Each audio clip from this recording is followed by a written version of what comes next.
Le conseil d'administration des organes de sécurité sociale et le conseil supérieur du salaire sont désormais constitués, ceci 30 ans après leur création en 1983.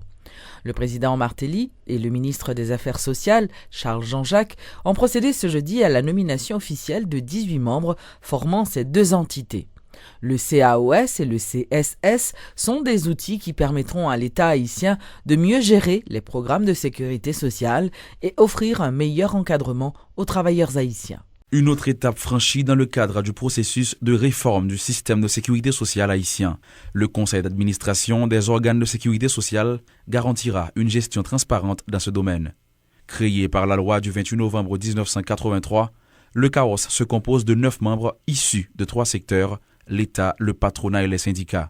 Cet organisme doit assurer la gestion de l'ONA et de l'OFATMA afin que ces institutions puissent désormais jouer leur rôle plus efficacement. Charles Jean-Jacques, ministre des Affaires sociales et du Travail, attend beaucoup de ce conseil. J'adresse mes remerciements aux membres du CAOS qui, dans un esprit patriotique, de service public, dans la défense d'intérêts bien compris, ont consenti, dans le cadre du tripartisme, à faire partie de ce conseil. Le président Martelly présente la mise en place du CAOS comme un signe de sa volonté d'offrir de meilleures conditions de vie aux citoyens haïtiens. Le chef de l'État dit croire en une franche collaboration entre les 3 secteurs composant ce conseil. Travailleurs et travailleuses qui mettent intelligence et main fait économie pays à marcher, ils doivent tout service, ils ont droit comme assurer l'ONA. Tout le monde qui travaille doit gagner une carte assurance et doit gagner confiance que la voine un petit cob te serré pour lui pour aller à la retraite pour le cas continuer vivre dans dignité. Le chef de l'État invite le ministre des Affaires sociales à redoubler d'efforts afin d'étendre les programmes de sécurité sociale à un plus grand nombre de personnes. Toutefois, Michel Martelly exhorte les dirigeants de ces institutions à se tenir éloignés de toute forme de corruption. L'argent qui n'encaisse l'ONA et l'OFATMA, ce n'est pas taxe l'État lié, ce n'est pas l'argent patronal lié, ce n'est pas l'argent syndicat lié. L'argent ONA et OFATMA, c'est l'argent travailleur et travailleuse lié. L'argent ça doit servir cause ouvrier. Aucun monde ne peut prendre l'argent des institutions ça puis faire affaire pas avec lui. La justice a frappé tout le monde qui a essayé de faire compte mal taillé avec l'argent travailleur et travailleuse. Notons que le Conseil supérieur des salaires a aussi été mis sur pied ce jeudi avec 9 membres désignés également par l'État, le patronat et le secteur syndical. Le CSS devra harmoniser les relations entre les salariés et les employeurs en vue de créer de meilleures conditions de travail pour les ouvriers haïtiens. La représentante spéciale du secrétaire général, Sandra Honoré, a indiqué que la situation sécuritaire est relativement calme en Haïti. Madame Honoré, qui présentait ce mercredi son rapport par devant le Conseil de sécurité de l'ONU, a signalé la naissance de manifestations plus politiquement motivées liées aux revendications socio-économiques et marquées par des messages antigouvernementaux, s'agissant en particulier de l'impasse du processus électoral. Avec l'appui de la MINUSTAH, les performances de la police nationale se sont nettement améliorées, a indiqué la représentante spéciale, en prévenant que le renforcement de cette police demeure un critère essentiel de la stabilisation, d'autant plus que la MINUSTAH a commencé la consolidation de sa présence. Revenant au processus électoral, Mme Honoré a accueilli avec satisfaction le fait que le président Michel Martelly ait finalement soumis au Parlement le projet de loi électorale. Elle a prévenu que si les dispositions de loi électorale de 2009 venaient à être appliquées et que si les élections sénatoriales ne se déroulent pas d'ici à janvier 2014, le Sénat et tout le Parlement risquent d'être inopérants. Haïti se trouve à un tournant critique. En effet, les progrès enregistrés dans les domaines de la sécurité et de la stabilisation, ainsi que les efforts concertés du gouvernement Martelly-Lamotte en faveur du développement socio-économique, pourraient être compromis par une instabilité résultant de la polarisation liée à l'impasse électorale. D'ici 2014, tous les camps seront totalement vidés de leurs occupants. C'est ce qu'a fait savoir le directeur de la division relocalisation et relogement à l'unité de construction de logements et de bâtiments publics Clément Bélisère.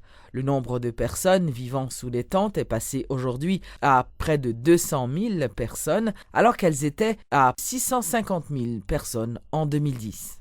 Le projet C6 là, il fait retourner la Cali 44 000 personnes.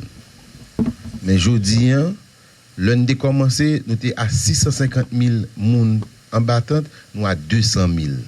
Composante projet C6 là, le logement est fini depuis longtemps pour c'est 6 camps seulement. Nous avons dit ça, Place Bailly, Poix Saint-Pierre, Canapé Vert, et Villa d'accueil Primature, Stativio 14 et puis Maïgata Aéroport. C'est là nous apprenons, faire balan, puis après ça, UCLBP. Faut pas oublier, le projet C6 c'est son projet de l'UCLBP. Donc, nous avons une division relogement et réhabilitation quartier précaire. Donc, nous avons un C6 à gérer. Plus, nous avons plusieurs autres fonds. Nous avons des débats avec Banque mondiale. Nous avons des débats avec des opérateurs des ONG qui ont des mais c'est nous-mêmes qui disons qui pour faire assistance, etc. Donc, nous avons plus que 300 000 personnes qui allaient depuis l'année commencé. 6 quand ça a fini depuis en 2011. OK? Donc, tout apprentissage pour les C6, n'a continué par exemple soit regarder un camp qui est très visible qui a fait couler là un ancien piste aviation après qui a fait donc c'est nous-mêmes toujours au niveau UCLBP qui a géré le projet ça qui ont maîtrise d'ouvrage délégué sous projet ça OK donc couler là pour projet C6 là nous avons commencé à 650 000 personnes en battante couler là 200 000 n'a continué jusqu'à ce que nous arrivions à zéro et bon souhaitablement parce que 2014 là si nous menons bac nous bien nous sommes supposé finir avec mon abattant d'ici fin 2014. Lancement ce jeudi à Saint-Louis-du-Sud par le ministère de l'Environnement de la deuxième phase du projet baptisé Mer Sud. Ce projet, qui bénéficie du support du ministère de l'Agriculture et de la MINUSTA, vise à protéger les côtes du Sud. Le ministre de l'Environnement, Jean-François Thomas, a annoncé qu'il allait régulariser le secteur de la pêche afin de mieux protéger les côtes. C'est un projet qui visait à non seulement aider à préserver l'environnement marin, aider à accompagner les pêcheurs pour nous capables de des meilleures pratiques de pêche, pour ne pas vraiment décimer la biologie et marine. Et puis également son projet visant à une augmentation de la production. Ça veut dire que pendant que vous fait formation et pêcheurs, vous même capable de connaître qui j'ai augmenter la productivité en termes de ressources dans la mer. Et c'est un projet intéressant parce que zone sud là, vous connaissez une zone très riche dans le milieu marin, très riche en ressources. Et depuis longtemps vraiment, nous gagnons une pratique d'abandonner un petit peu la mer. Nous pas trop et occuper nous de la mer, du milieu marin. Donc nous croyons que c'est une initiative de taille pour nous reprendre une protection marine. De pouvoir parler de poissons, tout ça, c'est des ressources naturelles qui sont dans l'eau, qui fait partie de l'environnement. Donc rôle nous, c'est un rôle fondamental et même prioritaire. D'ailleurs, nous avons déjà commencé la protection côtière là, à partir de campagne d'assainissement côtier que nous commençons. Si vous regardez bien dans l'exutoire qui boit la mer, Bobby Centenaire là, et bois de chêne là, nous déjà commençons une campagne de nettoyage qui permet nous de déblayer l'immondice qui va tomber dans la mer. Donc nous d'emblée vraiment impliqués dans la protection du milieu marin, qui est très important. La vente signature de l'ouvrage intitulé « Les grandes dames de la musique haïtienne » aura lieu ce vendredi à l'hôtel Montana.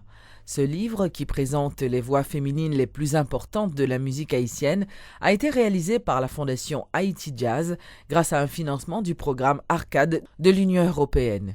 Suivez les explications de Milena Sandler-Widmeyer de la Fondation Haïti Jazz. Nous avons donc eu la chance de participer au second appel à projet du programme Arcade de l'Union européenne et notre projet a donc été accepté.